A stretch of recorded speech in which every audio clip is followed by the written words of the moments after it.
Halo Bapak, Ibu, dan teman-teman. Perkenalkan, saya Fatima Dumada Ramadhani dari K05 NIM 1822302. Di sini saya akan menjelaskan mengenai jawaban saya dari soal ujian tengah semester untuk mata kuliah II 2240 Sistem Multimedia. Soal yang pertama, Ani membeli TV dengan layar OLED 4K. Jika TV tersebut menggunakan subsampling 420, berapa bitrate yang diperlukan supaya layar dapat menampilkan video dengan refresh rate 60 fps atau frame per second? Jadi asumsinya karena menggunakan OLED 4K, pixelnya 3840 kali 2160 pixel. Dan refresh rate-nya 60 fps dan juga subsamplingnya 420. Karena dia subsamplingnya 420, berarti kita dapat menyimpulkan kalau ini menggunakan chroma subsampling, yaitu di mana chroma subsampling ini ada dua bagian. Pertama luminance atau Y, dan chroma yaitu CB dan CR. Untuk uh, subsampling 420, seperti bisa kita lihat di gambar, luminance-nya 1 data per pixel dan CB dan CR-nya 1 data per 4 pixel. Jadi ini ada ilustrasinya kurang lebih untuk CB dan CR-nya seperti satu kotak di copy ke 3 kotak yang lain.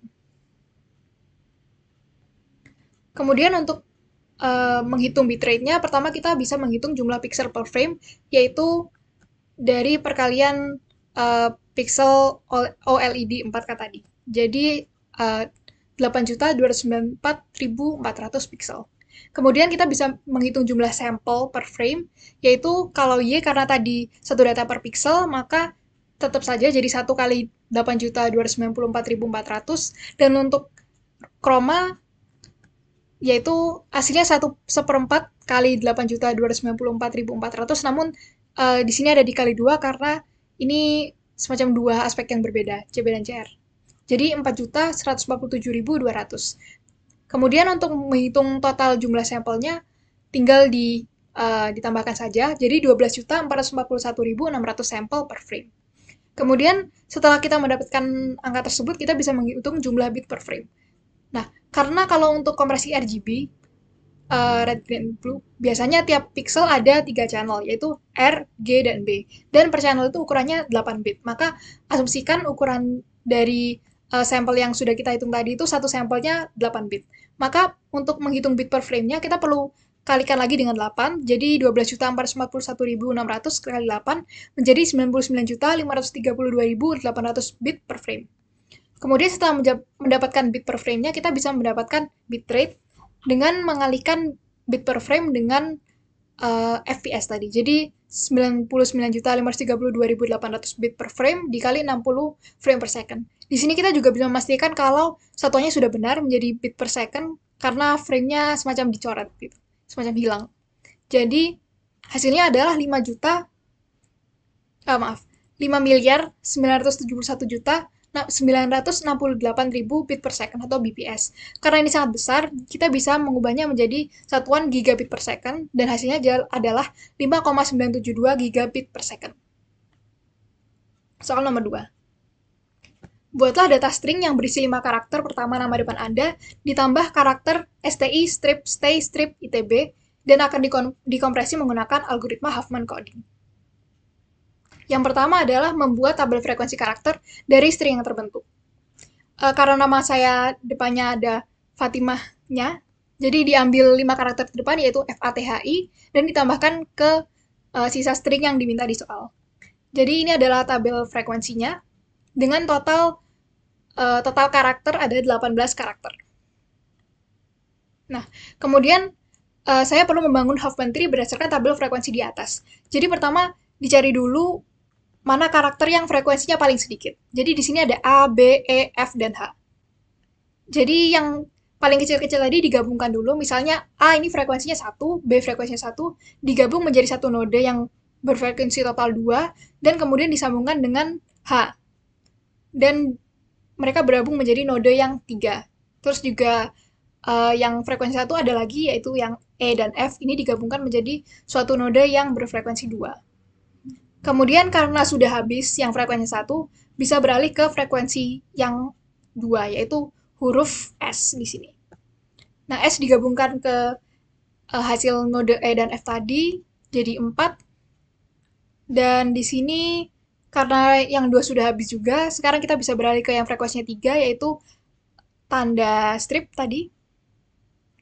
Kalau ini saya gabungkan dengan node yang atas, node yang tadi frekuensinya 3, dan menghasilkan node frekuensi 6, kemudian digabungkan lagi dengan karakter T. Nah, ini di ujung kita bisa memastikan kalau misalnya nodenya total frekuensinya 18, jadi sudah konsisten dengan tabel yang kita buat sebelumnya. Nah, karena ini layout horizontal seperti ini untuk memudahkan penambahan node-node, untuk memudahkan pembacaan dan penambahan bit 0 atau 1, bisa diubah orientasinya menjadi vertikal seperti ini. Jadi, yang saya buat ini, kalau misalnya dia ke kiri, maka value atau nilai bitnya 0, dan kalau kanan 1.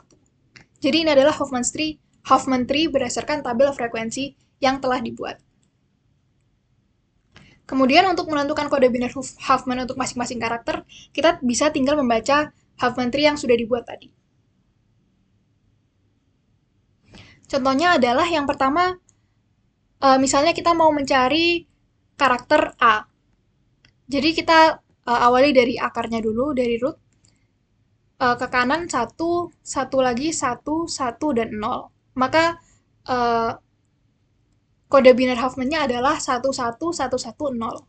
Dan misalnya kalau yang F, berarti dia kan ke kiri dulu, jadi 0, 1, 1, 1. Begitu contoh cara menentukan kode binernya, dan berikut adalah kode biner Huffman untuk masing-masing karakternya. Kemudian, nomor 4 adalah menghitung rata-rata panjang bit dari hasil pengkodean. Rata-rata panjang bit itu rumusnya adalah jumlah dari semua frekuensi kali panjang kode dibagi dengan total karakter. Jadi, seperti ini, karakter A, frekuensinya 1, dan panjang kodenya adalah 5, karena 11110 5. Dan B juga frekuensinya 1, panjang kodenya 5. Dan seterusnya, dan dibagi 18. Dan setelah dihitung, bisa dibulatkan menjadi 2,94 bit per karakter. Nomor 5 yaitu menghitung ukuran total bit dari hasil kompresi jika string asli terdiri dari 1000 karakter yang distribusinya sesuai dengan frekuensi pada tabel. Jadi, pertama kita cari dulu jumlah karakter di semua string ini. Karena totalnya 1000 karakter dan distribusinya sesuai frekuensi, maka untuk karakter yang munculnya hanya sekali atau frekuensinya hanya 1, seperti karakter A, B, E, F, H, berarti distribusi atau kemunculannya sekarang adalah 1/18 kali 1000, yaitu 56. Kalau S berarti karena dia 2, berarti 2/18 kali 1000, yaitu 111. Untuk strip, karena dia frekuensinya 3, jadi 3/18 kali 1000, oh ini typo, harusnya sama dengan 167. Dan untuk I dan T yang frekuensinya paling banyak, yaitu 4 kali, maka mereka dihitungnya 4/18 kali 1000, yaitu 222 kali munculnya. Nah, ini ada tabel sesuai perhitungan distribusi frekuensinya dan juga panjang kodenya. Kemudian, untuk menghitung total bit, tinggal mengalihkan jumlah frekuensi dari karakter di yang 1000 karakter sekarang ini dan dikalikan dengan panjang kodenya. Jadi untuk A 290 dan seterusnya. Dan ketika ditotal menghasilkan 2954 bit. Yang keenam adalah menghitung rasio kompresi jika setiap karakter dalam representasi asli disimpan dengan 8 bit. Jadi, pertama kita perlu menghitung ukuran aslinya dulu dengan menggunakan kode ASCII. Jadi di ASCII ini satu karakter ukurannya 8 bit. Jadi kalau ada 1000 karakter, maka 1000 dikali 8 menjadi 8000 bit. Dan kalau ukuran kompresi tadi kita sudah dapatkan dari tabel, yaitu 2954 bit. Dan untuk menghitung rasionya tinggal melakukan pembagian dari ukuran kompresi dibagi ukuran asli, yaitu 2954 dibagi 8000, kurang lebih 0,369 atau 36,9% yang berhasil dikompresi. Oh, bukan berhasil dikompresi, maksudnya ya, rasionya seperti itu. Kemudian nomor 7 adalah menjelaskan keuntungan dan keterbatasan Huffman coding dalam kompresi file multimedia. Untuk keuntungan dari Huffman coding ini, yang pertama, dia ini lebih efisien untuk data dibandingkan kode biner atau ASCII biasa, karena kalau ASCII itu semua karakter tidak bergantung pada frekuensinya, semuanya tetap ukurannya satu karakter 8 bit. Tapi karena Huffman coding ini, frekuensi karakternya itu nggak merata, jadi kalau misalnya karakter yang lebih sering muncul, maka dia akan memiliki kode yang lebih pendek. Misalnya, tadi di soal yang Huffman tree sebelumnya, misalnya karakter T ini frekuensinya kan 4, dia salah satu yang paling banyak. Maka kodenya cuma 2 bit. Jadi, ya itu salah satu contoh dari kenapa dia bisa lebih pendek dan lebih efisien dari kode biner atau ASCII biasa. Kemudian yang kedua adalah bersifat lossless, artinya data yang dikompresi dapat dikembalikan ke bentuk aslinya tanpa ada kehilangan informasi. Dan yang ketiga adalah mudah diimplementasikan karena algoritma tree ini algoritmanya sederhana, karena Huffman coding menggunakan Huffman tree, dan algoritma tree ini sudah cukup sering muncul di pemrograman, jadi sangat mudah diimplementasikan. Kemudian, kelemahan dari Huffman coding itu sendiri, dia kurang efektif kalau misalnya semua karakter muncul dengan frekuensi hampir sama. Misalnya, A sampai Z munculnya sekali itu kan tidak terlalu pengaruh, karena akhirnya tetap saja jumlahnya akan sama dengan kalau misalnya menggunakan kode ASCII biasa. Terus kemudian kekurangannya juga ada untuk melakukan decoding, penerima juga perlu tahu struktur pohon Huffman yang digunakan. Nah, karena itu jadi tidak fleksibel. Kalau misalnya ada penambahan karakter yang berbeda, maka pohonnya bisa jadi berubah dan semua kodenya akan berubah, dan ini juga menambah overhead karena pohonnya itu harus disimpan lagi. Kemudian ini juga kurang efisien untuk kompresi file multimedia, karena pola atau struktur khusus dalam gambar atau audio itu bisa berbeda dari alfabet biasa. Kemudian nomor 8 untuk menentukan encoding dari hasil string tersebut. Jadi stringnya tadi FATHI, strip STI, strip stay, strip ITB. Kemudian karakternya dipisah-pisah seperti ini, dan diubah ke bit sesuai tabel yang sudah dibuat, yaitu tabel ini. Nah, nomor 9, jelaskan tahapan decoding dari string tersebut. Pertama, kita bisa mulai dari root Huffman tree-nya, baca satu persatu bit dari kiri, dan bergerak dari kiri atau kanan, atau 0 atau 1. Dan kalau misalnya sampai ke down, down ini maksudnya berarti sudah ada karakter yang didapat, ambil karakter dan reset lagi ke root, kemudian bisa diulangi lagi sampai semua bitnya habis, atau semua bitnya sudah terkonversi menjadi karakter. Misalnya, baca dulu dari satu, dari kiri 0, 0 lagi kita mendapat I. Sekarang reset lagi dari sini. 0, 1, kiri lagi 0, 0, 1, 0 kita dapat huruf S. Kemudian misalnya kalau yang ke kanan, kanan 1, kanan 1 lagi, kanan 1 lagi, kanan 1 lagi, kanan 1 lagi, kita dapat B. Berarti B itu tadi apa saja yang sudah kita lewati, yaitu 1, 1, 1, 1, 1.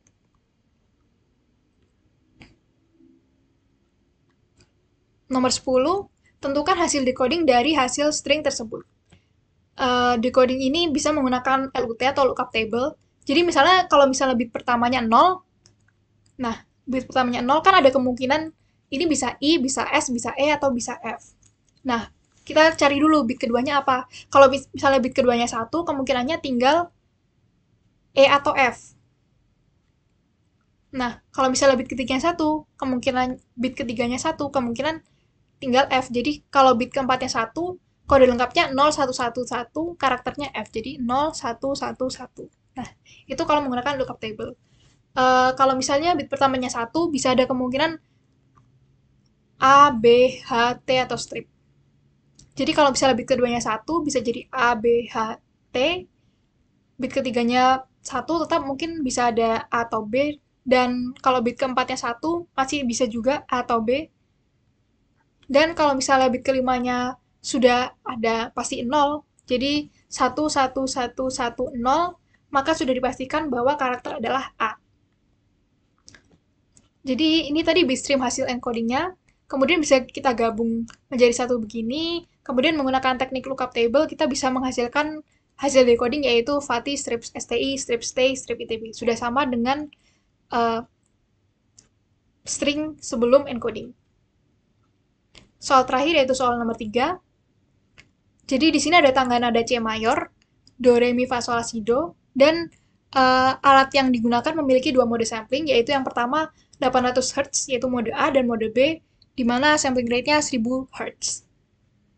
Untuk setiap nada, tentukan apakah terjadi aliasing di mode A dan mode B. Nah, untuk menjawab soal ini kita perlu tahu dua hal, yaitu frekuensi Nyquist dan aliasing. Kalau frekuensi Nyquist itu sendiri adalah dia setengah dari sample rate atau jumlah sampel per detik. Ini adalah batas frekuensi tertinggi yang dapat direpresentasikan dengan benar dalam sinyal digital tanpa distorsi. Sementara itu, aliasing terjadi ketika sinyal yang lebih tinggi dari frekuensi Nyquist disampling dan akhirnya menghasilkan distorsi sehingga sinyal hasil sampling tidak sesuai dengan sinyal aslinya. Nah, karena itu kita bisa mengetahui kalau misalnya mode A tadi, frekuensi Nyquist atau simbolnya NY ini adalah setengah dari frekuensi sampling, yaitu 800 dibagi 2 dan hasilnya 400 Hz. Kalau mode B berarti 1000 dibagi 2 dan hasil frekuensi Nyquist-nya adalah 500 Hz. Ini adalah nada-nada yang akan disampling.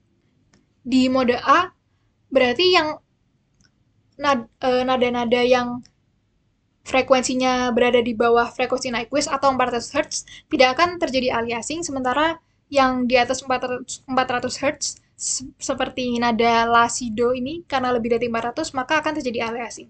Sementara untuk mode B hanya terjadi aliasing di do karena batasnya adalah 500 Hz. Nah, nomor 2, jelaskan secara musikal apa yang terjadi jika terjadi aliasing. Untuk A, apakah nada yang dihasilkan masih sama? Nada yang dihasilkan kalau tidak jadi aliasing, maka tidak akan sama. Karena aliasing itu sendiri, seperti tadi, menyebabkan nada yang dihasilkan tidak sama dengan yang asli. Nah, karena aliasing ini mengubah bentuk gelombang dan menghasilkan frekuensi yang salah, jadi yang terdengar itu tidak sesuai dengan nada yang dimaksud atau nada aslinya. Ini adalah kode Python untuk mendemonstrasikan aliasing itu tadi.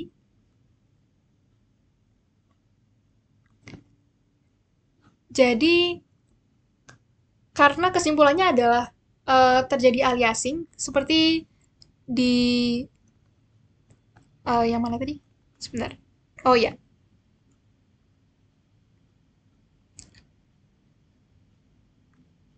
Oh maaf. Ini kode Python-nya untuk menggambarkan yang dua mode sampling 800 Hz dan 1000 Hz ini tadi. Karena kan terjadi aliasing, bisa dilihat kalau misalnya di sample rate 800 Hz karena dia terjadi aliasing, maka gelombang aslinya itu tidak sama dengan gelombang hasil aliasingnya. Jadi gelombang aslinya yang biru dan gelombang aliasingnya yang titik-titik ini.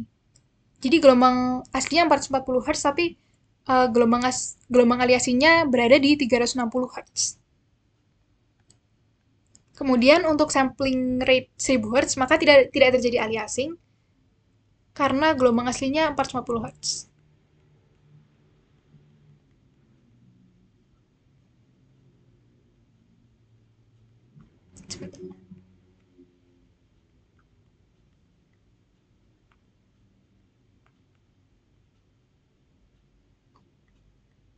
Oke. Nah, yang B akibatnya ke musisi atau pengguna. Yang pertama, aliasing ini merubah nada dari yang dihasilkan, jadi nadanya bisa lebih rendah atau lebih tinggi dari yang diinginkan. Nanti akan ada contohnya. Kemudian, musisinya ini dapat juga mengalami kesulitan ketika menyelaraskan alat musik atau melakukan tuning atau mencocokkan pitch karena nadanya terdistorsi. Jadi, nggak tahu ini sebenarnya nadanya harusnya segimana karena terdistorsi.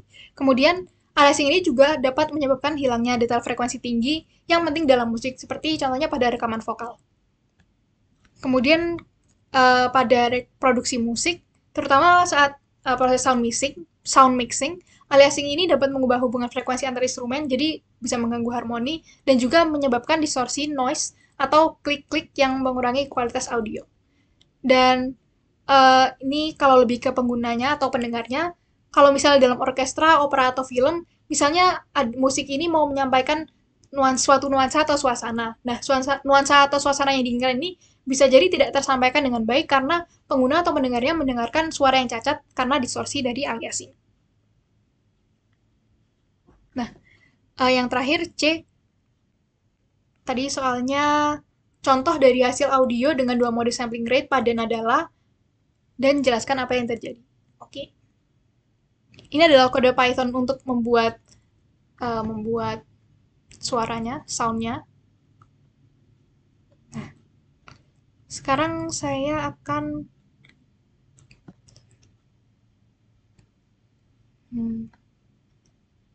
oke. Nah, sekarang saya akan menampilkan bagaimana sih suara yang dimaksud dari sampling dan aliasing tadi. Jadi yang pertama, la ini di 440 Hz, suaranya seperti ini. Nah, kemudian kalau misalnya dia disampling dengan sampling rate 800 Hz, di mana frekuensi Nyquist-nya itu adalah 400 Hz, maka akan terjadi aliasing karena 450 ini tentu saja lebih tinggi dari 400. Nah, akhirnya hasil dari yang sampling rate 800 Hz ini suaranya nadanya akan lebih rendah dari aslinya, padahal ya harusnya lebih tinggi. Tapi ini malah jadi lebih rendah. Nah, itu adalah salah satu contoh dari dampak aliasing. Sementara kalau misalnya kita menggunakan sampling rate 1000 Hz, di mana frekuensi Nyquist-nya ada 500 Hz, maka nadanya atau suaranya akan sama dengan nada la yang berada di 440 Hz.